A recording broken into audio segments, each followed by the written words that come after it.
I found out I was pregnant at the same time as my mafia husband's childhood sweetheart Rosa. To protect her baby from being aborted by her parents, my husband claimed her baby as his own. As for mine, he coxed me, saying he will claim only after her baby was born. I confronted him, demanding to know why he would do this to me. His response was cold and unwavering. Claiming her baby as mine was the only way to protect them both. I won't let anything happen to her or the child. In that moment, as I looked at the man I had loved for 10 years, I realized my love for him had died.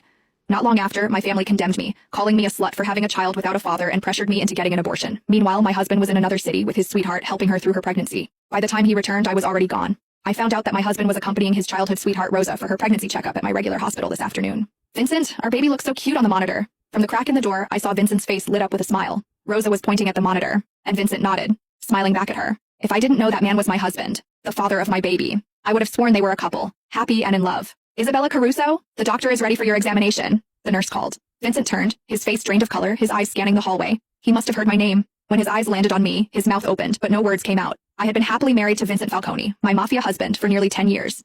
This year, I was finally pregnant with his child. He of all people should know how difficult it is for me to have the baby now. How could he do this to me? I slowly walked toward him, my heart boiling with fury, anger, and the deep sadness of realizing how much I had been lied to. Is that why you told me you couldn't come to my appointment today? I tried to keep my voice steady, but the anger surged, making it impossible to control. Without thinking, I raised my hand and slapped Vincent hard across the face. It was the first time I had ever lashed out at him like this. Yet even after I slapped him, he stood there, silent, avoiding my gaze. Your silence isn't helping, Vincent. You owe me an explanation. Vincent didn't move, but Rosa, who had been standing behind him, stepped forward, shielding him from my anger. Mrs. Falcone, Isabella, right? She said, her voice shaking. Blame it all on me. Vincent did nothing wrong. It was my mistake, Isabella. I'm the one who got pregnant. Blamed it all on you, huh? I scoffed, the bitterness in my voice clear. I was a tough woman, but even so, tears streamed down my face. As if my tears had triggered something in him, Vincent finally stepped past Rosa and pulled me into his arms. Don't cry, Isabella. The baby isn't mine, he said, his voice barely above a whisper. I froze. What? But then, Rosa spoke. She winked her innocent big eyes at Vincent. Vincent, didn't you promise to protect my baby by claiming it as your own? Why are you telling her now? Protect her baby?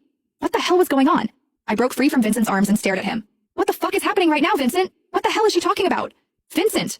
Rosa called him too, clearly trying to stop him from saying anything more. But Vincent didn't hesitate. Isabella's my wife. She deserves to know. All right. Rosa's tear-filled eyes locked onto mine. If you really need to know, Isabella, Vincent decided to claim my baby as his, so he might not be able to claim yours. Vincent's face drained of color, but he stayed silent, offering no correction. But don't worry, Rosa continued, her tone suddenly sweet as she reached for my hand, her fingers hovering just above mine. Vincent said that even he can't claim your baby now. He'll adopt once you've given birth. Our baby will belong to the Falcone name, she added, her voice dripping with faux sincerity. I swear I saw a brief smirk twist her lips, but it was gone before I could be sure. I turned to Vincent, still silent, his head bowed as if he couldn't bear to look at me. Is this true, Vincent? My voice wavered as I forced the question out. You're going to give up on our baby to save hers? I'm sorry, Isabella, he whispered, his voice hoarse, barely audible. Tears welled up again. Is her baby so important to you that you'd abandon ours?